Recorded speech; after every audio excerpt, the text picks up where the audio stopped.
السلام عليكم ورحمة الله وبركاته، حبايبنا الغاليين، اخواتنا الصغيرين، يا رب تكونوا دايما بخير وسعداء ومبسوطين. معاكم يا سيدي مستر علاء فاروق. النهارده ان شاء الله هو حل يونت 1 بارت 1. يونت 1 بارت، انا نسيت كنت هحل ايه والله. يونت 1 بارت 1 بتتكلم في اولى ثانوي. اهم حاجه في الفيديو ده عايز اوريك ان انا ازاي ممكن اعرف احل سؤال من غير ما اعرف اترجمه كله. اسمع تاني الجمله دي كويس قوي. طلبه كتير قوي بتقول لنا يا جماعه مستر، يعني انا حافظ كلمات كويس جدا جدا جدا، بس باجي احل سؤال الكلمات ما بعرفش هو عايز مني ايه، ما بعرفش اترجم السؤال. فهل يا ترى ممكن احل السؤال وانا مش عارف اترجمه ولا لا؟ ده اللي هنعرفه سوا يا عم. يلا بينا يا عم، صلوا على النبي. مستر، هو انا دلوقتي بقى ازاي هعرف احل سؤال انا مش عارف اترجمه اصلا كويس؟ وهل فعلا الكلام ده منطقي وعقلاني ولا لا؟ بص، اول حاجه دايما هديك اربع اختيارات، صح. في اختيار منهم او اختيارين احنا ما خدناهمش اصلا، يعني انت على مدار السنه ما درستش الاختيارات دي. اعرف ان مش دي الاجابه. تاني يا مستر معلش، هديك اربع اجابات. صح مستر، في كلمه او كلمتين في المثال انا اصلا مش عارف معناهم، يعني في الاجابات ما خدناهمش اصلا. اعرف مش دي الاجابه. طب اعمل ايه بقى؟ اشطب عليهم. طب السؤال نفسه هل انا محتاج اترجمه كله؟ لا، محتاج تترجم السؤال كام كلمه، يا كلمتين يا ثلاثه بس. يعني السؤال طويل عريض، لو ترجمت كلمتين ثلاثه بس اعرف حل، تعرف تحل. تعال نشوف كده. بسم الله. بقول لك هنا كده يا سيدي اول سؤال. بقول لك هنا ancient Egypt، مصر القديمه was famous for، كانت مشهوره بايه؟ تعال نبص كده بقى على الاربع اجابات. اول حاجه كلمه sacrifice، انت ما خدتهاش اصلا، ما خدتهاش. طيب ينفع مصر القديمه كانت مشهوره بحاجه ما خدتهاش كده؟ تيجي تقول لي لا. ينفع مصر القديمه كانت مشهوره بالحكومه along the Nile River، بطول نهر النيل، يعني على طول نهر النيل. هل هي كانت مشهوره بالحكومه؟ تقول لي مش منطقيه. اي كلمه من الكلمات اللي انت اصلا انت واخدها من الكلمات هنا، مش غير كلمه يا جماعه خلي بالك تريد. يعني كلمه تريد يا جماعه هنا التجاره، فعلا التجاره خلي بالك بتتمارس، يعني الناس بتمارس تجاره. نهر النيل ده كله زمان زي ما كان في مصر القديمه، يعني كان على نهر النيل ده كله كده اسواق اصلا، ماركتس، بحيث يبيعوا فيها حاجه يشتروا فيها حاجه وهكذا. طب نكمل يا سيدي. رقم اثنين، بارك معناها حديقه. ووز بيلد، هنا انا هقف ثانيه واحده. كلمه ووز بيلد عايزك تبقى شاطر وتقول لي ان ده يا مستر باسف، مجهول. خلينا يا جماعه الجزئيه دي بقى. الحديقه تم بنائها in the center of، في المركز بتاع الايه بتاعنا يا جماعه، يعني الحديقه تم بنائها في merchant يعني تاجر. ينفع اقول الحديقه تم بنائها في مركز التاجر؟ في مركز مونيمنت، يعني مونيمنت يا جماعه خدناه اثار، ده منطقي؟ لا. هيريتيج، ايه معنى كلمه هيريتيج؟ اللي هي يا جماعه معناها تراث. ينفع اقول الحديقه تم بنائها في التراث؟ لا. امال الحديقه تم بنائها في ايه هنا يا جماعه؟ اكيد نيبرهود. يعني ايه كلمه نيبرهود يا شباب؟ تقول لي يا مستر كلمه نيبرهود انا درستها، معناها كلمه نيبرهود معناها حي سكني او منطقه. حي سكني، او ايه هنا يا جماعه؟ او منطقه. تحتيها tourists، السياح come from، يأتوا من everywhere، من كل مكان. طيب هم السياح يا جماعه، السياح ليهم انهي علاقه اصلا بالاجابات؟ بالاربع اجابات دول، الاربع اجابات السياح ليهم علاقه بايه هنا يا جماعه؟ تقول لي يا مستر نبص على الاربع اجابات مالهاش علاقه بكلمه الاثار. مونيومنتس، يعني كلمه مونيومنتس هنا يا شباب؟ الاثار.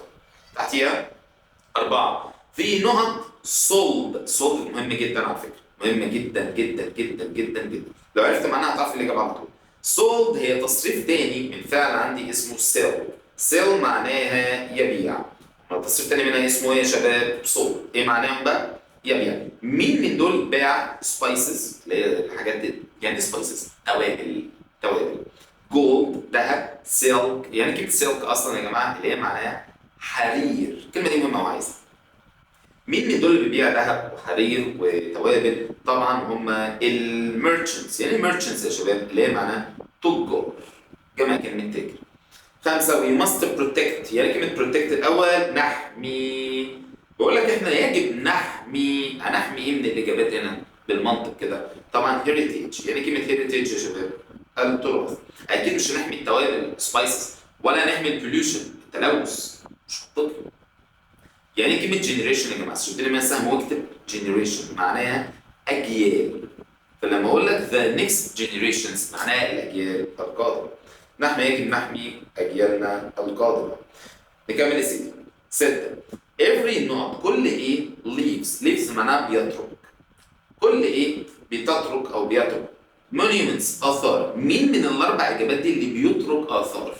مين من الاربع اجابات دي بيترك اثار؟ حتى لو انا مش هفتكر، انا لسه مش عارف اترجم يعني كلمه شو its culture and the power. انا مش عارف اترجمها يا باشا، مش مهم الترجمه، مش مهم الترجمه، المهم مين اللي بيسيب اثار. الاثار ليها علاقه بايه من دول؟ من دول civilization. ايه كلمه civilization يا جماعه؟ الحضاره. كل حضاره بتسيب تراث، بتسيب اقصد اثار that show، بتعرض او بتظهر. show معناه تظهر. الاثار دي يا شباب هنا عشان دي.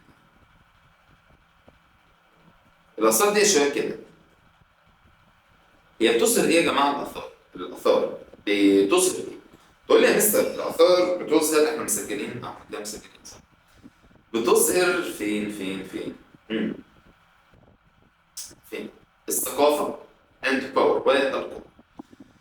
7. The two main streets معناها شوارع.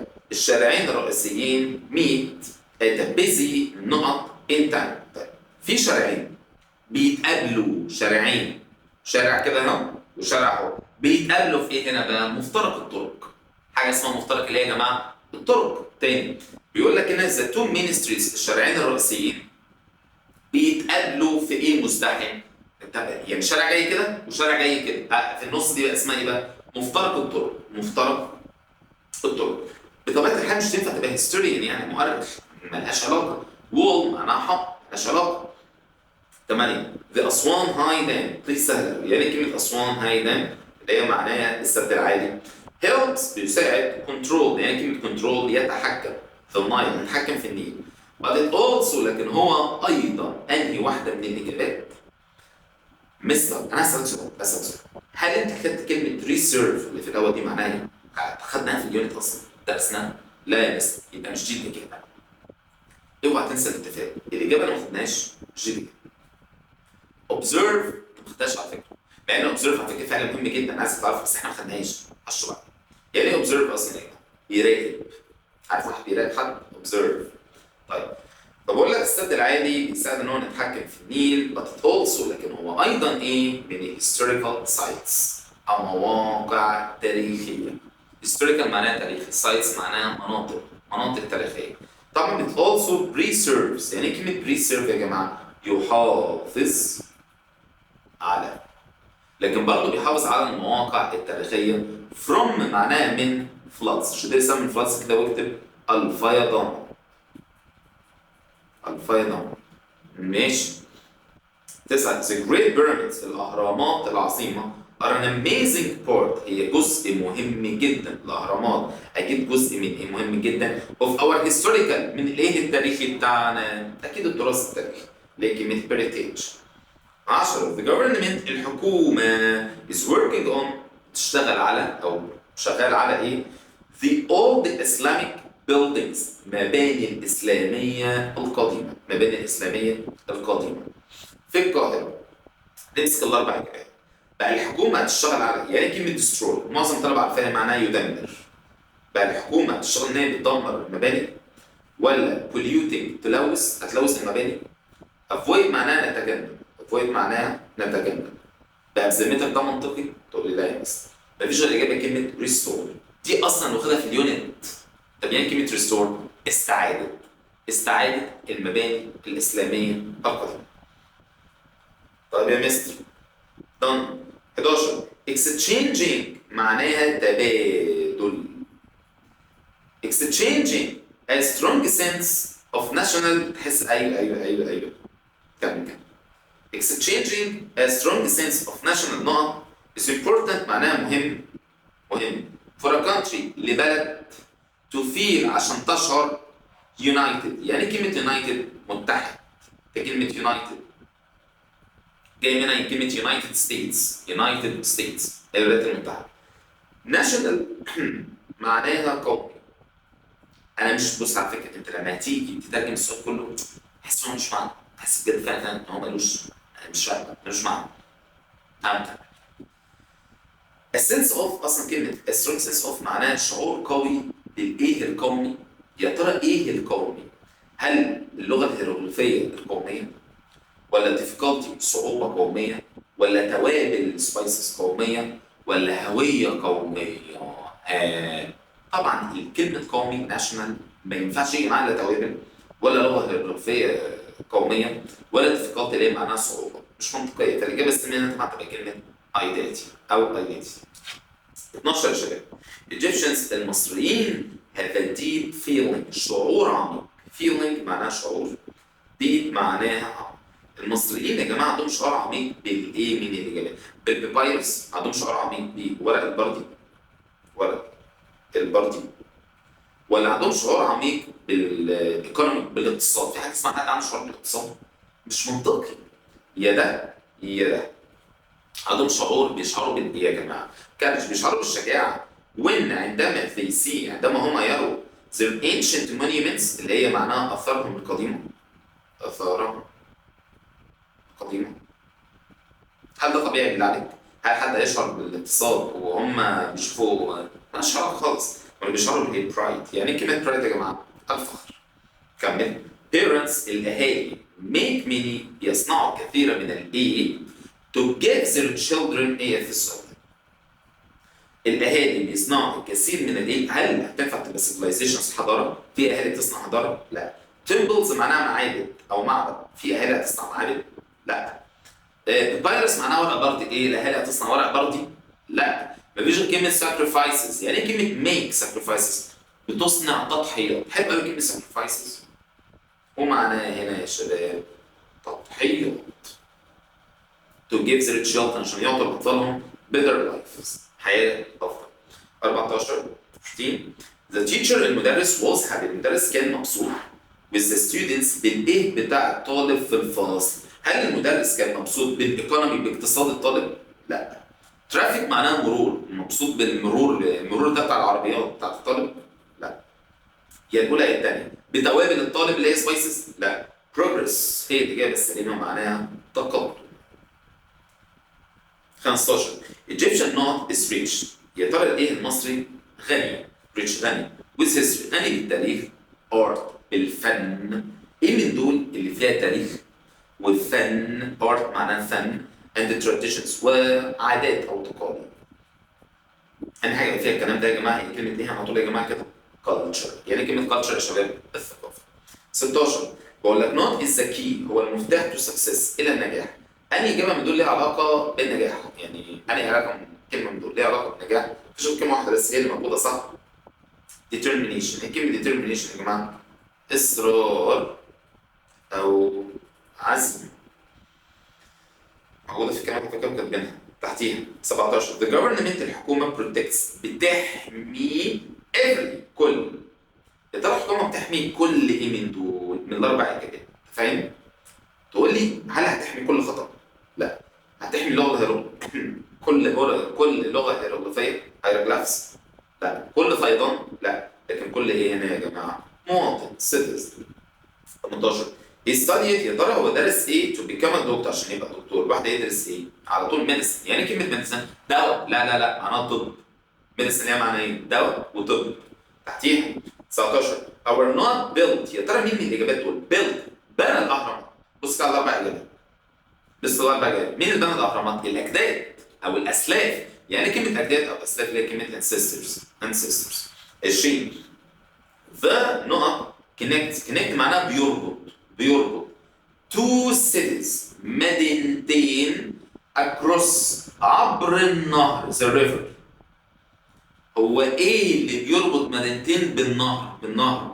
تخيل النهر ده، النهر مثلا، انت فاهم؟ ايه بيبقى عليه ايه النهر ده؟ طبعا بيبقى عليه بريدج. يعني كلمة بريدج يا جماعة هنا؟ كوبري. 21 بريد العيش is made from مصنوع من. هل الورق البردي؟ لا. مصنوع من العلاج؟ لا. من التوابل؟ لا. جرين. يعني ايه كلمة جرين يا جماعة؟ حبوب. عارف حبوب القمح؟ دي جرين. اسمها ايه كده؟ جرين. يعني ايه كلمة جرين يا جماعة؟ حبوب. 22 بقول لك not where كانت the writing system نظام الكتابة hieroglyphs found. hieroglyphs اللي هي النظام اللي هي الكتابة الهيروغليفية. طبعا بيكلمك في نظام الكتابة. 23 his heart قلبه ايه؟ quickly بسرعة جدا. يا ترى قلبه restore. يعني كلمة restore استعادة. ينفع اقول قلبه استعادة بسرعة؟ exchange قلبه اتبدل بسرعة ولا قلبه دق بسرعة؟ طبعا قلبه دق بسرعة. يعني كلمة يدق يا جماعة؟ بيت معناها يدق. وليها معنى تاني، يهزم. I beat you، أنا بهزمك، هزمتك. قلبه إيه بسرعة طبعا من he heard، لما سمع الأخبار الكويسة قلبه دق بسرعة. 24 teachers المدرسين are a source of، المدرسين هم source of معناها مصدر. ما مصدر لإيه يا جماعة للطلاب؟ مصدر، بص، هل هم مصدر جيل؟ لا. مصدر اقتصاد؟ مش طبيعي. مصدر تشالنج معناها تحدي أصلا للطلاب. المدرسين هم مصدر لإيه للطلاب؟ طبعا مصدر إلهام. يعني إيه كلمة إلهام أو تشجيع؟ inspiration، إلهام أو تشجيع. ancient Egyptians المصريين القدماء wrote، كتبوا on، على، يا ترى هم كتبوا على ايه يا جماعه؟ على ايه؟ يا ترى هيكتبوا على ايه؟ بيبايروس. يعني بيبايروس الورق البردي. 26 the pyramids الاهرامات are a famous historical، الاهرامات هم عباره عن ايه؟ عباره عن ايه؟ تاريخي في مصر. لو ترجع للصفحه اللي قبلها كنت هتلاقي كلمه historical site، منطقه اثريه. يعني ايه كلمه historical site يا جماعه؟ منطقه اثريه. منطقه ايه يا شباب؟ اثريه. عايزك تعرف حاجه بس جزئيه مهمه جدا، ايه هي؟ البوزيشن دي بالاخص عايزك تكتبها لي عندك وضع او مكانه وظيفيه. بوزيشن مالها؟ وضع او مكانه وظيفيه معايا كده. لوكيشن، مفيش لوكيشن بيبقى اثري. اللوكيشن ده يا جماعه مكان للتصوير، فاهم حاجه؟ هتقول لك هنحل لوكيشن يعني ايه هنا؟ مكان تصوير. لكن منطقه اثريه، كلمه منطقه اثريه historical site. 27 they discovered، اكتشف an ancient tomb. حد شاف كلمة tomb؟ البي سايلنت على فكرة، بي سايلنت معناها مقبرة قديمة. مين من الإجابات ده اللي اكتشف مقبرة قديمة في الصحراء؟ مين؟ هل يا ترى المدرس؟ لا. دكتور؟ لا. يعني كلمة architect الأخيرة architect تبقى جنبها كده مهندس معماري. أنا راجل حافظ كلمات، هعرف حاجة. بص يا جماعة، لو أنا حافظ كلماتي بعرف حاجة. طبعا مين اللي اكتشف مقبرة قديمة في الصحراء؟ طبعا الاركيولوجيست. يعني كلمة اركيولوجيست عالم أثري. 28 فنوت wrote، يا ترى مين اللي كتب about بخصوص ancient Egyptian kings، عن المصريين، الملوك المصريين القدماء. مين اللي كتب عنه؟ اللي كتب عنه بيبقى شخص اسمه مؤرخ. المؤرخ هو اللي بيكتب، مؤرخ. طب في كلمة مؤرخ هنا يا جماعة؟ historian. يعني كلمة historian هنا يا شباب؟ مؤرخ. على عكس historical معناه أثري، كانت بتيجي مع كلمة historical site، منطقة أثرية. أنا بقول لك مين اللي كتب؟ شخص هو اللي كتب أكيد. طب شخص مؤرخ يعني إيه؟ واحد بيكتب حاجات عن العصور القديمة، فده بيبقى اسمه historian. 29 the colors الألوان of the painting، ألوان الرسومات were imperfect، كانت في إيه؟ جميلة جدا. الألوان دي كانت في تناغم جميل جدا، انسجام. عارف يعني كلمة حاجة متناغمة مع بعضها أو منسجمة مع بعضها؟ يعني كلها لايقة على بعض. طبعا هنا يا سيدي the colors of painting، الألوان بتاعت painting الرسمة were in perfect harmony. هي دي كده. أكيد مش الألوان مالهاش علاقة بالتراث ولا بالحضارة ولا بالحبيبات أو الحبوب يعني. 30 ancient Egyptians المصريين القدماء استخدموا ايه؟ to build the pyramids، عشان يبنوا الأهرامات. هل هم استخدموا هنا اللهم صل على النبي العلاج الطبي يعني؟ لا. استخدموا ترافيك؟ لا. هم استخدموا ايه هنا؟ استخدموا الورق البردي عشان يبنوا الأهرامات فيها ورق بردي، يعني الأهرامات استخدموا فيها الورق البردي؟ لا. هم استخدموا ايه يا جماعة؟ علم الرياضيات، mathematics، علم الرياضيات. واستخدموا طبعا علم الرياضيات والهندسه. 31 ماي ماذر مامتي ميكست معناها مكست، يعني ايه مختلف؟ عشان يبقى فيه دينر سبيشال، عشاء حلو قوي. طبعا هتمكس ايه هنا يا جماعه؟ سبايسز اللي هي توابل. يعني كلمه سبايسز اللي هي ليترسي. 32 ميوزيمز المتاحف بلاي ا رول، المتاحف بتلعب دور in the في الايه of culture الخاص بالثقافه. يا ترى المتاحف بتلعب دور في الايه بتاع الثقافه؟ في ايه هنا يا جماعه؟ في الحفاظ على الثقافه او استعاده الثقافه. فين كلمه الحافظ على؟ لفظ الحافظ على preserve، شايفها؟ طب ايه كلمه preservation؟ معناها المحافظه على. محافظة على. وما فاكر فعل observe قلنا معناه ايه كلمة observe؟ يعني كلمة observe يراقب. المتاحف تلعب دور مهم في الايه بتاع الثقافة preservation. 33 books الكتب are a great source of. الكتب هي المصدر جميل جدا لإيه من الإجابات الكتب. طبعا knowledge يعني ايه كلمة knowledge يا جماعة؟ المعرفة. وسورس معناها طبعا بس الكتب طبعا هي مصدر المعرفة. 34 the children الأطفال ايه؟ flowers ايه اف السؤال. أي سؤال أنت بتجيبيه ايه اف سؤال هام موضوع امتحان. الأطفال ايه؟ ورد from the garden من الحديقة every morning كل صباح. يعني ايه understand؟ ده منطقي الأطفال بيفهموا الورد. honor معناها يكرم. في أطفال هتكرم الورد. gather كلمة خطيرة تجمع. الأطفال بتجمع. عارف كلمة collect يعني كلمة collect يا جماعة يجمع صح؟ هنا برضه gather. 35 the secretary السكرتيرة سوف ايه the meeting الاجتماع سوف تسجل الاجتماع. طب ايه كلمة تسجل هنا يا جماعة؟ record. الكلمة دي ليها نقطتين مرة noun ومرة verb حاول تعرف من بعض اوكي؟ يعني شوف الكلمة دي اسمها record ولا record اوكي؟ في فرق بين الاثنين بص النقطة record خلاص؟ فتشوف بقى أنا عايز أقول تسجل أنهي كلمة السكرتيرة سوف ايه؟ الاجتماع. تقول لي كلمة هتسجل الاجتماع ذا ميتنج هتسجل تفاصيل الاجتماع بحرص. طالما كتير بقى تختار كلمة ورك تقول له ليه؟ شكلها حلو. سكرتيرة يبقى بتشتغل. طب كمل الجملة. كمل الجملة. في حاجة اسمها السكرتيرة سوف تشتغل تفاصيل الاجتماع مش منطقي. 36 students طلاب students فين يا جماعة؟ نقط الطلاب حاجة ideas. يعني ايه كلمة ideas يا جماعة؟ أفكار. تلاحظ أنا بطول في النطق بقول لك ideas مش idea. مثلا فكرة يعني كتير قوي بيبقوا فاكرين اسمها idea. لا هي مش idea هي idea. تاني idea طولها كده. الكلام ده مهم والله هيفرق معاك جدا إن شاء الله لما تكبر. طبعا الطلاب يا جماعة إيه هنا الأفكار during أثناء the classroom discussion. أثناء الدسكشن بتاعت الكلاس روم. يا ترى الطلاب هنا ايه بيعملوا ايه يا جماعه؟ اكستشينج. يعني كلمه اكستشينج يا جماعه بيتبادلوا الافكار. people الناس احنا فين؟ الناس محتاجين ايه؟ of protecting حمايه البيئه. يا ترى الناس محتاجين ايه يا جماعه هنا في حمايه البيئه؟ الناس محتاجين تلوث؟ لا. neglect اكتب لي جنب كلمه neglect يهمل بتساوي اكتبها لي ignore. يعني كلمة ignore يا جماعة ignore معناها يهمل. هل الطلاب محتاجين ان هم يهملوا حماية البيئة؟ neglect. شفت حتى بص شايف كلمة ignorance اللي هي معناها تجاهل او جهل او مكبر دماغ. الناس محتاجين ايه؟ وعي. يعني ايه كلمة وعي؟ awareness. تكنولوجي change life غيرت الحياة. فور لأجل الإيه الجديد. بقى تاني التكنولوجيا غيرت الحياة لأجدادنا للانسيسترز ولا للأجيال الجديدة؟ أجيال. يعني كلمة أجيال هنا يا جماعة generations معناها أجيال. 39 a strong نقط. يا ترى إيه قوي؟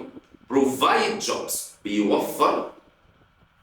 provide معناها يوفر وظائف. شباب هو مين اللي بيوفر وظائف للسيتيزن للمواطنين؟ مين ده بيوفر وظائف للمواطنين يا جماعه بالله عليك من الاجابات؟ طبعا الايكونومي. يعني كلمه ايكونومي يا جماعه اقتصاد. 40 تشوز هو اختار ميديسن الطب as his كايه to help people. معظم الطلبه هتشوف هتختار كلمه جوب وظيفه. اجي اقول له صفر. الطب مش وظيفه الدكتور وظيفه. الطب مش وظيفه الدكتور وظيفه. وانا بقول لك اختار الطب كايه بقى؟ كمجال عمل. طب هو يعني ايه كلمه مجال عمل يا جماعه؟ كارير. بصوا اسمها ايه تاني؟ كارير مش كارير كارير اوكي. يعني كلمه كارير يا جماعه مجال عمل. مجال العمل بتاعي. فهمت حاجه؟ فطبعا كارير هو تشوز ميديسن هو اختار الطب از كايه؟ كارير خاص بيه. من فين يعني؟ السؤال الحته دي هتلاقيها جت عندنا هي كلمة source of inspiration مصدر الإلهام. ايه تاني؟ take pride معناها يفخر بيه. هنشوف. مش عارف synonyms والantonyms أنا كنت مديهم لك وحكي لا لا لا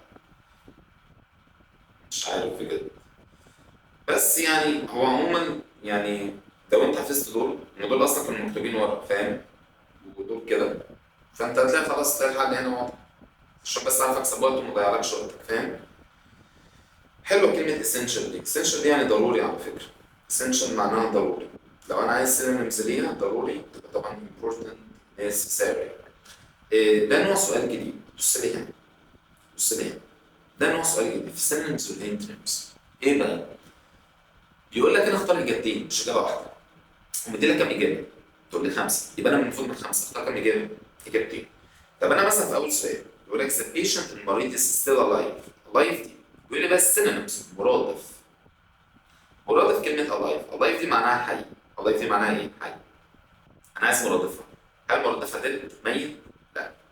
lifeless اللي هي ايه؟ لا ملوش حياه يعني؟ لا. مرادف كلمة alive استنى اجيبها لك. هو عموما الإجابة طبعا هي كلمة living و breathing معناها واحد بيتنفس و living معناها حي. أهو وريها لك بس لو أنت حفظت الصف ده أنا المهم عندي إن أنت تعرف أنت تختار إجابتين مش إجابة واحدة. فمثلا تعالى مثلا في كلمة زي ancient معناها قديم. عايز مرادف كلمة قديم. مرادف كلمة إيه يا جماعة؟ قديم. مرادفها old طبعا وانتيك. انتيك اللي هي حاجه انتيكه تبقى قديمه يعني. بس انت حفظت فوق اهم حاجه انت تعرف ان انت بتختار اجابتين. نفس الكلام ده الجرامر بتاعك. ايوه فاكر حلينا كتير قوي في الكلام ده. خلينا سريعا اعمل لك بس مراجعه كده سريعه. انا يا باشا كان عندي قاعده اسمها وايل واز وجاست از صح يا مستر؟ ماذا وايل واز جاست از كان بيجي بعديها ماضي مستمر مظبوط يا مستر. والناحيه الثانيه كان حاجه من الاثنين اما ماضي مستمر برضه فاكر اما ماضي بسيط. اهم حاجه اوعى تنسى فوق الله اعلم معلوم ولا مجهول. تعال اشرح. الماضي المستمر ده يشتغل كده في المعلوم كان بيتكون من ايه لو تفتكر؟ كان was و were زائد فعل اخره ing وكان لازم يجي قبليهم فاعل. امال المجهول منه يا مستر المجهول بتاع الماضي المستمر ايه هما؟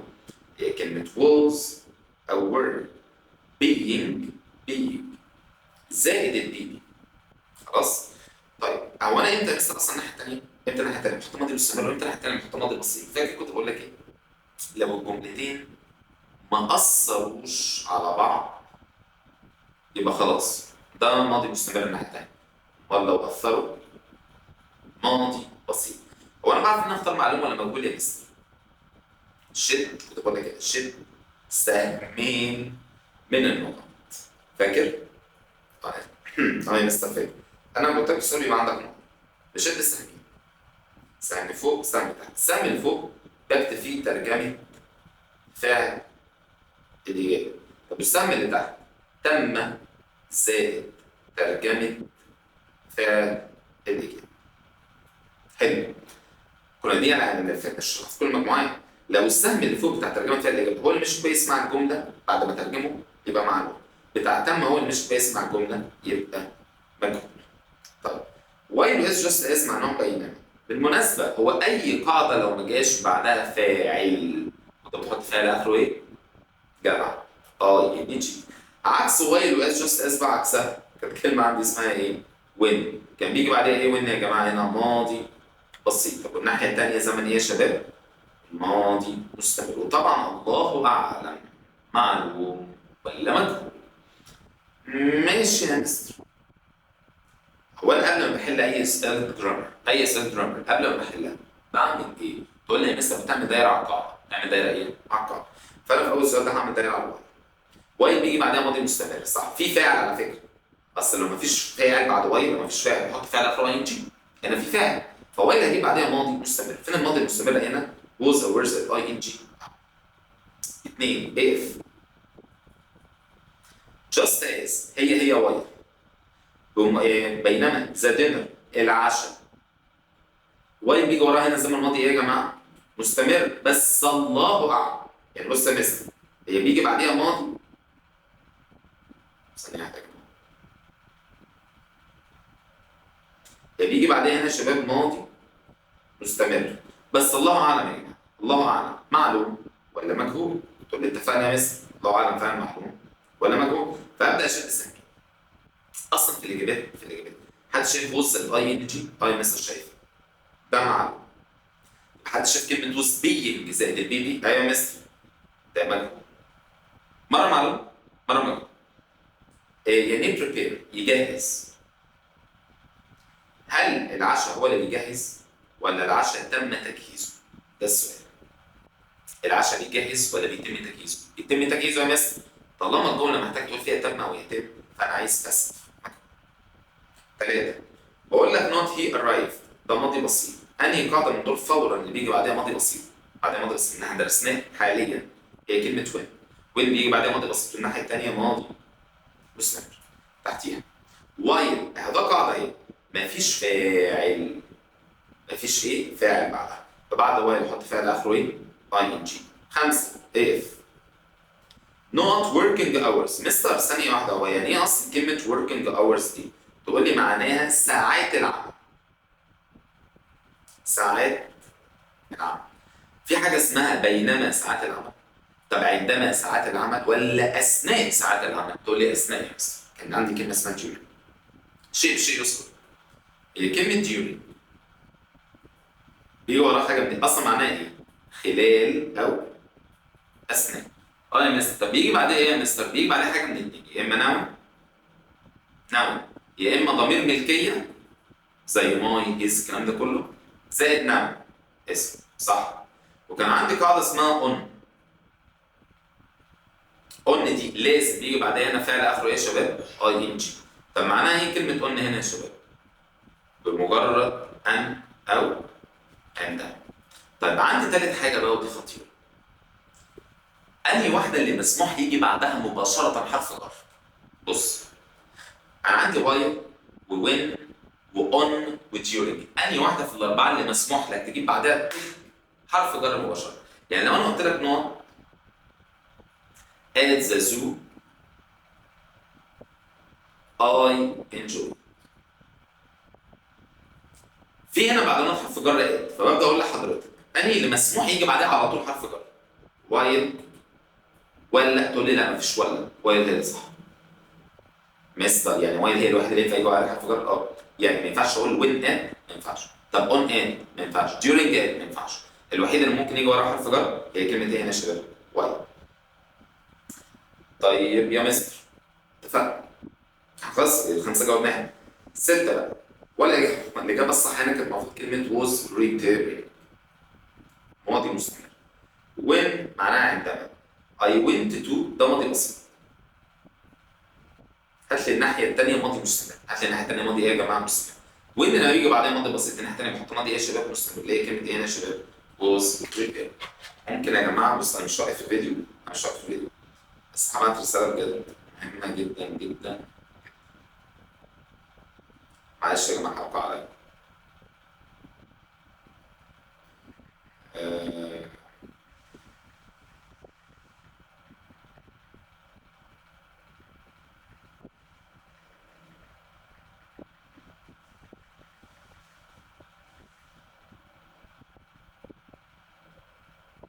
معلش يا جماعه بس بجد مش عايز اوقف الفيديو عشان فاهم.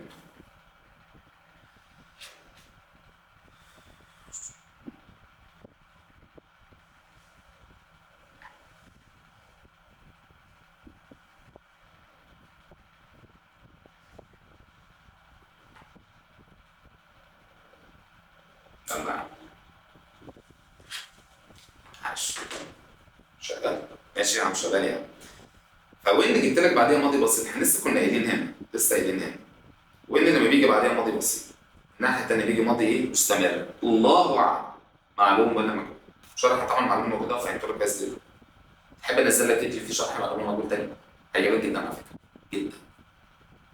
انا اسمع لك ماشي. فانا عايز هنا ماضي مستمر. فين الماضي المستمر هنا يا جماعه؟ اللي هي كلمه was preparing. هحسبوها 7. هنا وايل اهي. قاعده اهي مفيش فاعل. مفيش فاعل بعدها. اي قاعده مفيش بعدها فاعل بحط فاعل اخره ايه هنا يا شباب؟ اي ان جي. فين الاي ان جي هنا يا جماعه؟ I was injured. السكن بيقول انا كنت اصبت. بينما انا تم اصابتي. بينما ايه؟ بينما اتسلق. climb معناها يتسلق. بينما اتسلق شجره. My mother مامتي was preparing lunch. كانت بتحضر الغداء. while في الاول في النص بيجي بعدها ماضي مستمر. هل انت فاكر لما كنا بنقول هناك افعال لا تاتي بالمستمر؟ هناك افعال لا تاتي فين يا جماعه؟ بالمستمر. انا اعمل شيء اعمل لي دوشه. طيب فوايل كده كده بيجي بعدها ماضي مستمر. يعني الجمله اللي بعد وايل ثابته ماضي مستمر. حته بقى اثروا وما اثروش في الجمله الثانيه. حته اثروا وما اثروش في الجمله الثانيه مش في الجمله اللي بعد وايل. فانا عايز انا ماضي مستمر. وصل. ايوه زي مثال 9 كده. في الجمله الثانيه بقى فكر هو اثر ولا ما اثرش. while بينما مامتي was preparing lunch. بينما مامتي كانت بتجهز الغداء. انا حاجه واجبي. عايز تقول انا كنت بعمل واجبي. ما يدو معناه يعمل. الجملتين دول اثروا على بعض؟ لا ما اثروش مستمر. ما اثروش مستمر. اثروا بسيط. مستمر تبقى هنا كلمه was doing 10. ودايره على كلمه while او الكلام بعدها ماضي مستمر. اتفقنا. شوفوا بقى اثروا ولا ما اثروش. بينما هو كان بيلعب كوره هو رجليه اتكسرت. هو رجليه ايه يا جماعه؟ اتكسرت. هستخدمها لا قبل ما نبدا. ما تقومش سمي الله قبل ما نبدا صح؟ سمي الله قبل ما نبدا. بينما هو كان بيلعب كوره هو ايه رجليه؟ طبعا هو كسر رجليه. فهنا الحدث اثر عليه صح كده؟ طالما اثر بحط ماضي بسيط. بالمناسبه عايز اشرح لك ازاي الماضي البسيط هنشد منه سهمين طبعا. مره هنحطه هنا كمعلوم ومره ايه ده؟ مره مجهول. وحش قوي. ايه المعلومه بتاع الماضي البسيط؟ كان فعل اخره اي دي فاكر؟ او تصريف تاني. امال المجهول كلمه مجهول was او were زائد البي بي. was او were زائد ايه هنا يا شباب؟ البي بي. طب يا مستر ثم لا ثم ولا مش ثم. broke ماضي بسيط.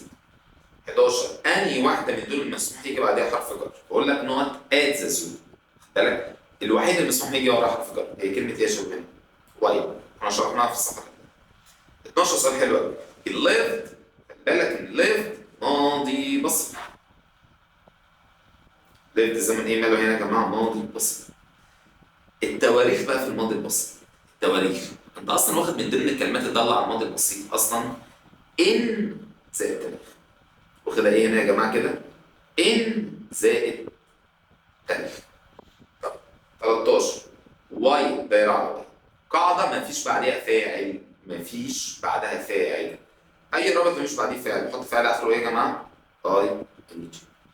14 working hours ساعات العمل. اسمعني السؤال ده بقى اثناء ساعات العمل. 15 what not yesterday ماذا ايه امبارح؟ while بينما. ايوه بص الجمله دي جايه لك في المقول ازاي؟ الماتش was being broadcast معناه يذيع. هل الماتش بيذيع ولا تم اذاعته؟ تقول لي تم اذاعته. عشان كده في السؤال ده في 24 طبعا. السؤال ده حضرتك جاي بيقول لك هنا بس. بيقول لك هنا ايه؟ الجمله دي جايه لك هنا ايه بس. طيب هو فين الماضي المستمر بقى من الاجابات؟ ما هو جبت لك بعدها ماضي مستمر. صح. الناحيه الثانيه قبلها بقى يا اما ماضي مستمر يا اما ماضي بسيط. بحط ماضي بسيط لو اثروا على بعض. هل يعني في ماضي بسيط اصلا في الاجابات؟ في ماضي بسيط؟ لا يا مستر. طب انا عايز ماضي مستمر. مستر اول واحده دي غلط والليتر سي غلط. ماضي مستمر يا بي يا دي. ايه الفرق بين الاثنين؟ الفرق ان في السؤال ببدا بوز وور. السؤال شايفين عندي استفهام؟ في السؤال ببدا بكلمه ايه يا جماعه هنا؟ ووز وور. ده في السؤال. طب اللي جاي بستلمها هنا طبعا هي كلمه وير يو جو. امال امتى ابدا بالفاعل؟ لو في الاخر في نقطه مش سؤال. تاني بالراحه. لو في سؤال ببدا بالفعل المساعد. ايه الفعل المساعد عندي هنا؟ ووز وور. امال لا في نقطه وفي سؤال فببدا بالفاعل عادي. 16 when I was young عندما أنا كنت صغير I always أنا دايما إيه؟ if في طالب قال لي بص وإن أهي ماضي بسيط أهو قلت له قال لي ماضي مستمر بص قلت له صفر جدع صفر يا قلبي قال لي ليه؟ قلت له داير على always اللي قبل قلت له هي الوز دي فيرب تو بي صح؟ قلت له الأول هو ايه الفيرب تو بي؟ قلت له بس عشان انا وانت متفقين ايه الفيرب تو بي؟ قال لي في المضارع ام وايز وار قلت له حلو قلت له في الماضي قال لي was were قلت له انا بقى بسأل حضرتك هي كلمة بص always usually sometimes always usually sometimes وoften مكانها قبل الفيرب تو بي ولا بعد الفيرب تو بي؟ يعني always تيجي قبل ام وايز وار وwas were ولا بعديها؟ بص اكتب لك هنا بقى كلمات always usually ده مقلب sometimes often مالهم مكانهم مكانهم ايه يا جماعه هنا؟ بعد الفيرب تو مكانهم ايه شباب هنا تاني بس معلش كده بعد الفيرب تو بالشكل ده يعني always تيجي بعد كلمه ام وايز وار ووز ما ينفعش تيجي قبلها بالتالي لو رجعت هنا بص الويز هنا لو انت هنا حطيت كلمه ووز يعني انا قررت ان انا احط هنا كلمه ووز crying بص الويز جت قبل ووز الجمله دي بقى ما هضطر اعمل ايه هنا بس هتضطر تشغل مخك حق عليك I was young انا كنت صغير ده ماضي بتتكلم في ماضي صح؟ حط كلمه ماضي crying مفيش غير واحد no on the party يا ترى ايه الحفله اثناء الحفله اي قاعده لو مفيش فاعل بعدها واحط فعل اخره ing 3 وماذا بقول لك الجمله دي غلط انا اسف السؤال ده مش مكتوب صح 4 my brother اخويا was leaning out بالمناسبه كلمه lean out معناها بيسند على او مايل على البلكونه اخويا سند على البلكونه قوي باين على وين اتفقنا يا مستر وين بيجي بعدها زمن عندي اسمه ايه يا شباب هنا ماضي بسيط اختار ماضي بسيط دروبت 5 when اهي I went دي ماضي بسيط الناحيه الثانيه بتاعت الزمن عندي اسمه ايه ماضي مستمر فين الماضي المستمر هنا على طول يا جماعه was repeated 6 just as هي while كان بيجي وراها ماضي مستمر فين الماضي المستمر هنا يا جماعه هي كلمه was going if صح I met أنا قابلت a lot of my old friends الكثير من أصدقائي القدامى أنا قابلت أصدقائي القدامى كتير قوي منهم نقط my cousin's wedding party حفلة زفاف ابن عمي واخد بالك يا ترى أنا قابلت كثير من أصدقائي القدامى إيه حفلة زفاف ابن عمي أثناء حفلة زفاف ابن عمي يعني كلمة أثناء هنا يا جماعة during السؤال رقم 8 هل أنت فاكر الحوار ده؟ هتشوف كلمة yesterday مستر تحت yesterday لكن جه قبلها أو بعدها ساعة أو فترة يوم كلمة yesterday لو جه قبلها أو بعدها ساعة أو فترة يوم كنت بحط زمن عندي اسمه إيه لو تفتكر ماضي مستمر الماضي المستمر أهو was were كان معاهم فعل آخره إيه يا جماعة؟ طيب بالتالي سؤال رقم 8 فين الإجابة الصح؟ were you doing؟ سؤال رقم 9 فين الإجابة الصح؟ was 10 بقول لك نونس السمر يعني كلمة السمر يا جماعة الصيف أنهي حاجة من الدنيا ينفع يجي ورا كلمة الصيف على طول؟ during 11 بقى و12 if هناك أفعال فاكر؟ لا تأتي في المستمر أبدا هناك أفعال مالها يا مستر؟ لا تأتي في المستمر أبدا زي ايه يا مستر؟ زي seem be won't ينفع عندي في المستمر؟ ما اقدرش احطها في المستمر. ولكن بي ده ليه حوار كده. بي عادي يجي في المستمر مجهول فقط. مجهول ايه؟ فقط. يعني في طالب قال لي بس انت لسه كنت قايل لي ان الماضي المستمر في المجهول was او were being اهو زائد البي بي. قلت له ماشي ماشي، قلت له بي فعلا ينفع تحط في المستمر في حاله واحده بس. قال لي ايه؟ قلت له لو جايه لك في البس، جايه لك فين؟ في البس. لكن بطبيعه الحال هل بي في المعلوم في الاكت بتيجي بي بتيجي في المستمر؟ لا. طب سي بتيجي في المستمر؟ لا. وانت بتيجي في المستمر؟ لا. ما نختار ايه ساعتها بس؟ مش هناك افعال لا تاتي في المستمر ابدا. لذلك اختار ماضي بسيط. لذلك اختار زمن ايه يا جماعه هنا؟ ماضي بسيط. فبالتالي انا في 11 ما اقدرش اختار كلمه was seeming. غلط. سيم لا ياتي في المستمر. اختار ماضي بسيط. الماضي البسيط ده كان عباره عن فعل اخره ايه؟ اي تي. في 12 ما اقدرش اختار كلمه was being. ما اقدرش. ليه؟ لا ياتي في المستقبل. امال اختار ايه زمن ايه هنا يا مستر؟ ماضي بسيط. الماضي البسيط كان عباره عن ايه؟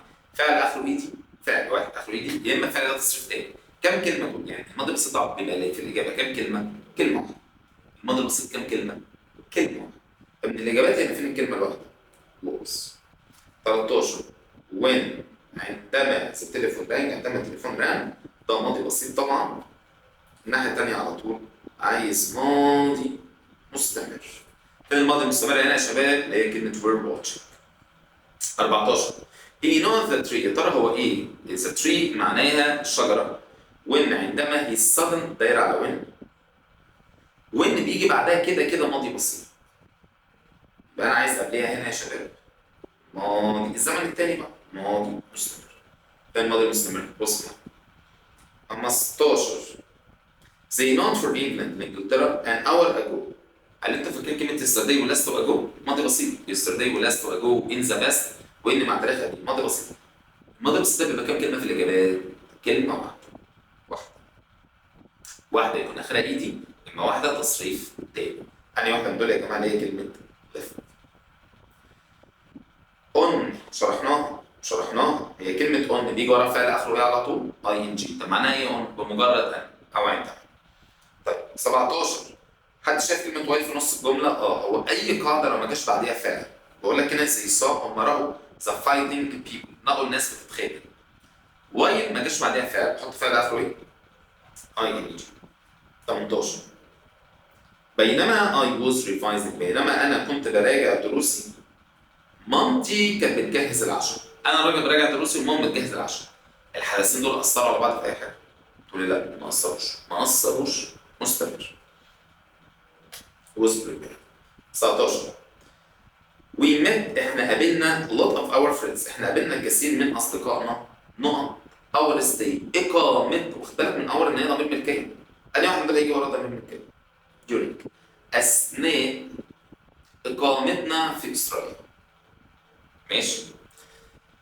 20 I نقط at home في المنزل yesterday دايره كلمه yesterday. ده ماضي بسيط صح؟ صح. خلي بالك من جزئيه مهمه جدا. الماضي البسيط ده عباره عن فعل اخره ده تصريف تاني. ده في الاثبات، يعني انا عايز نفي. كنت باين في كلمه ايه على طول يا جماعه في الماضي البسيط؟ didn't. باين في كلمه ايه؟ didn't. طيب يا مس باين في بكلمه didn't. طيب تعالى لي بقى في سؤال الريرايت. اسمع معايا الحوار ده كويس جدا جدا جدا جدا. هو انا ازاي بحل سؤال الريرايت؟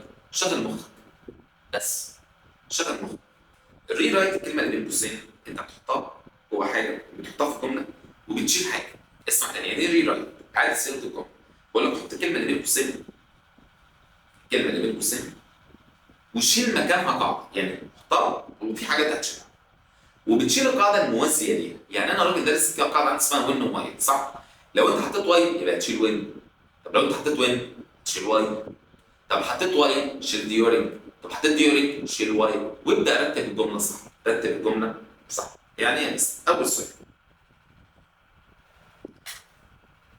he had an accident، هو عمل حادثة. ده ماضي بسيط. as he was crossing was the ing ده ماضي مستمر. انت بتحط قاعدة هتشيل قاعدة، هتحط قاعدة هتشيل قاعدة. انا عايز احط وين صح؟ يبقى انا اشيل قاعدة. خلي بالك ان اس دي كانت بتساوي كلمه واي، بتساوي كلمه ايه يا جماعه؟ واي. اتفقنا؟ ماشي يا مستر. وهنا في بوينت مهم، استنى. هي السؤال وين دي انت هتحطها فين؟ هتحطها فين بقى؟ خلاص يا مستر شيل وين مكان اس. لا مش كده يا ناصر. بص على اول حرف في الكلمه اللي بين قوسين. بص على اول حرف في الكلمه اللي بين قوسين. لو اول حرف كابيتال حطه في الاول. اما لو اول حرف سمول حطها في النص. لو اول حرف كابيتال حطها في الاول. لو اول حرف سمول حطها في النص. الكلام ده مهم جدا. ماشي يا مستر. هنا الدبليو جايبها لي هنا كابيتال. جايبها لي هنا ايه؟ كابيتال. وين؟ يبقى انا هحط وين في الاول. انت راجل دارس ان وين بيجي بعدها زمن اسمه ايه؟ تقول لي ماضي بسيط. يبقى انا هنزل له الجمله دي. He had an accident. هل اقدر احط له كلمه اس؟ ما ينفعش بقى، ما انت بتحط قاعده. ايوه بتشيل قاعده. تحط قاعده بتشيل قاعده ورتب جملتك. اس كده اشتغلت عليها خلاص. يبقى كوما. يبقى وين جبت لك بعديها ماضي بسيط. الناحيه الثانيه عايز ماضي ايه؟ مستمر. ده ايه؟ was crossing the street. هات الحته دي تاني. طب تعالى في سؤال، هنسيب سؤال رقم 2 ده. تعالى في 3. هو هنا عايز ابدا الجمله بكلمه ايه؟ واي. اول حرف كابيتال ولا سمول؟ كابيتال يا مستر. كابيتال؟ طيب طالما انا جايب له هنا واي في الاول. واي بيجي وراها ماضي ايه؟ مستمر. فين الماضي المستمر من الجمله؟ اللي هي هي واز واتشنج تلفزيون. طب ايه الحاجه اللي هشرح عليها في الجمله؟ وين. برافو. يعني هكتب يا مستر واي هي واز واتشنج تلفزيون كوما his uncle. طب بذكائك بقى، لو وايل عايز احطها في النص تقول لي يبقى ساعتها كنت هشيل وين وهعكس الجملتين. يعني بص يا مستر. تعالى كده نحط الفرضيه دي. تعالى نحط الفرضيه دي. انا هنا يا مستر وايل دي جايبها لي سمول. وايل كده ماشي يعني. فانا احط هنا كلمه وايل. هي مش وايل عكس وين يا ابني، مش وايل عكس وين. اعكس جملتين بس. واي بيجي بعدها زمن اسمه ماضي ايه؟ مستمر. فين الماضي المستمر في الجمله؟ اللي هي هي واز واتشنج تلفزيون. طب قبلها بقى ماضي بسيط. انا عايزها في النص، مش عايزها في الاول، عايزها في النص. فاجيب قبلها كلمه هيز انكل. تعالى مثلا بص هنا 5. حط لي هنا كلمه ايه؟ ديورينج. اكيد هشرب على وايل واحط ديورينج. بس انا واقف في مشكله يا مستر. ايه يا حبيبي؟ ايه المشكله انت واقف فيها؟ ديورينج كان بيجي وراها ايه؟ يا ناون يا ضمير ملكيه زائد ناون. يعني الاي دي، هل الاي دي ناون؟ لا انا عايز ناون. بص وايل جبت لك وراها ماضي مستمر. اي واز هافينج لانش. بينما انا كنت اتناول الغداء في شخص خبط على الباب. يبقى اثناء الايه؟ حتى اثناء ما انا بتناول الغداء يا جدع بقول لك ديورنج بيجي وراها ناون. ديورنج بيجي وراها ايه؟ ناون. ديورنج بيجي وراها ايه؟ ناون او ضمير ملكيه زائد ناون. فانا من الاخر بالجمله دي عايز الناون بس. فتبقى هنا ديورنج لانش اثناء الغداء. ايوه someone. كمل بقيه الجمله خلاص. بقول لك ايه؟ في حالة ايه؟ وايل. انت عارف ان ايه بيجي بعدها؟ ماضي مستمر. دي بتساوي بدل ما هي وايل بقى during زائد ناون. من الجملة اللي فيها ماضي مستمر. من الجملة اللي فيها ماضي مستمر. هات منه الناون. والعكس صحيح. لو during جبت لك بعديها ناون وقلت لك حط لي وايل تعمل ايه؟ بعد وايل هتحط ماضي مستمر. الماضي المستمر ده عباره عن ايه؟ المفرد ومعاه الاي زائد ووز زائد فعل اخره اي ان جي، والجمع مع الور زائد فعل اخره اي ان جي. انت الحته دي كده انقلها لي عندك بس في كشكول وتعالى نشوفها سوا. انقلها لي في كشكول، يعني انقلها الاول بعد كده كمل فيديو. واقف الفيديو ماشي. تعالى نشوف سؤال رقم 2 و4. تعالى نبدا ب2. وانا عايز احط كلمه ايه؟ واي في الاول صح؟ هتشوف بعد 2 بحط واي. اتفقنا؟ ديورنج بيجي وراها نون او ضمير ملكيه زائد نون. اقرا كده الجمله دي بالراحه.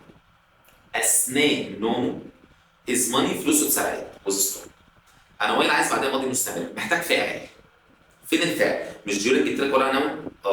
فين الفعل هنا؟ تقول لي الفعل موجود بس مستخبي شويه. يعني اثناء نومه صح؟ حصل. تتكلم على مفرد ولا جمع؟ مفرد. المفرد ده ولد ولا بنت؟ ولد. يبقى during during ايه؟ مش انت بتقول اثناء نومه؟ بص بقى انا هقولها ازاي بقى. بينما هو كان نايم. ايوه. his money فلوسه. كمل الجمله خلاص. was stolen. مستر طب بقول لك ايه؟ لو بدل his دي هو كان جايب لي بقى كلمه during اثناء my sleep اثناء نومي انا. اثناء نومي. قلت لك حط لي كلمه واي اشرب على الدين بتحط واي. مش انت بتقول اثناء نومي انا يبقى واي. يبقى while I was sleeping. يا جماعه السؤال ده جديد، ده انا مدرك جدا ان هو جديد على دماغك. بس مهم هتذاكر واحده واحده هتطلع كمان. طيب وعندي بقى سؤال برضو اسمه find and correct the mistakes. صحح يعني شوف الخطأ فين وصحح، شوف الخطأ فين وصحح. ده سؤال جديد. في شوية أخطاء كده بس هنعديها يعني هنعديها. عايز أبدأ بسؤال رقم 3. نجيب محفوظ ماله؟ جيتس ده فعل آخره لسه صح؟ معناه يحصل على. نجيب محفوظ بيحصل على جائزة نوبل ولا حصل على؟ ولا مثلا عايز أقول حصل على. فبدل ما هي كلمة جيتس أنا عايز الماضي من جيتس اللي هي تبقى كلمة جاد. دي الإجابة السليمة. السؤال ده بحله إزاي؟ بعمل ده خط على الكلمة خطأ. يعني أنا هنا مثلا هتخطط على كلمة جيتس كتبت هنا كلمة جد. وارد على فكرة الكلام ده ما يجيلكش. وارد جدا الله أعلم. طب في رقم 2 دينا hasn't watched. حلو. ذا فيلم لاست نايت. هل انت واخد بالك من كلمة لاست نايت؟ زمن اسمه ايه ده؟ ماضي بسيط. ماضي بسيط. hasn't watched ده زمن مضارع تام. انا مش عايز مضارع تام، انا عايز ماضي بسيط. وعايزه منفي. ليه انا عايزه منفي؟ لأن هو جايب لي هنا منفي. جايب لي هنا ايه؟ منفي. فأنا إذا يا مستر محتاج أعرف ايه نفي الماضي البسيط. نفي الماضي البسيط نفيه ايه؟ didn't زائد مستر. didn't زائد فعل ايه؟ مصدر. فالإجابة هنا طبعا تبقى كلمة didn't watch. واحد does. حد شايف كلمة does في أول الجملة؟ ما بيجيش معاها فعل آخره اس. it does with do with did. it does with do with did معاهم فعل مصدر. معاهم فعل ايه؟ مصدر. تبقى الإجابة السليمة كلمة later. بقول لك هنا في 4 it rains. rains فعل اخره ايه يا جماعه؟ اس ده مضارع. اي فعل اخره اس مضارع. هشرحه لك على فكره مضارع بس. حد شايف كلمه اجو؟ يا مس شايف. هي كلمه اجو زمن دال على زمن ايه؟ ده اجو دي ماضي بسيط. قالت لي الماضي من كلمه rains تبقى rain. طب في 5 where did. شايف كلمه did؟ مش احنا قلنا does with do with did بيجي معاهم فعل نوع ايه؟ مصدر. بس هو هنا جايب لي كلمه lost تبقى غلط. lost هنا غلط. امال الصح تبقى كلمة ايه يا مستر بقى؟ انا عايز فعل المصدر. المصدر من لوست لوس. تحتيها يقول لك وايل جبت لك وراه ضمير ملكية زائد نوم. وايل هيز سليب بينما نوم. في حاجة اسمها بينما نوم؟ لا يا مستر اسمها أثناء نوم. فإجابة رقم 1 during. طيب تحتيها يا مستر وايل اهي يا مستر. مستر جبت لك وراه ماضي مستمر على فكرة. He was watching the match. هو كان بيشاهد الماتش. يعني جبت لك وايد اهو بعدين ماضي مستمر. بقول لك عمو وصل. واحد وقاعد بيتفرج على الماتش انا عمي جه. عمي لما جه ده اثر عليا وانا يعني انا قاعد بتفرج على الماتش طب بابا جه. ده اثر. هل حاضر مش شايف ابويا؟ ده طبيعي ولا اثر عليا؟ اثر عليا. هبدا ابص له اقول لك ازيك يا عمي. فطالما اثر المفروض احط الزمن عندي اسمه ايه؟ ماضي بسيط. بدل ما هي كلمه arrives يبقى كلمه ايه هنا يا شباب؟ arrive. حلو السؤال ده. I was having shower ده زمن اسمه ايه؟ ماضي مستمر. بيديني هنا في النص كلمة ايه؟ when. عايز اعرف ده زمن ايه؟ goes ده فعل اخره ايه ده؟ زمن اسمه ايه؟ مضارع. هي when بيجي ورا مضارع؟ when بيجي ورا ايه يا شباب هنا؟ ماضي. فالماضي من كلمة go when. الماضي من كلمة go كلمة ايه when؟ عشان لسه في الأول هتبقى قاعد مش فاهم في ايه؟ فاهم الجو ده؟ واحدة واحدة هتتعلم ملهاش حل. فين بقى؟ لا دي لسه هتشرح لك ان شاء الله المره الجايه. وبكده اقدر اقول لك يا عم الحمد لله خلصنا محاضره الواجب بتاع يونت 1 بارت 1. يونت 1 بارت 1. وعلى فكره هتلاقي على المنصه ان شاء الله هتلاقي على المنصه طلاب الاونلاين هتلاقي على المنصه ان شاء الله الحصه الحصه نفسها بقى بتاعت يونت 1 بارت 1. يونت 1 بارت 1 هتلاقي شرحانها ان شاء الله كده كلها. وبس كده يا سيدي، اشوفكم على خير باذن الله في يونت 1 بارت 2. بس تذاكر كويس وتركز في اسئله الري رايت، ما ينسى ميستيك بدايه الفيديو لو احتجت. اشوفكم على خير باذن الله.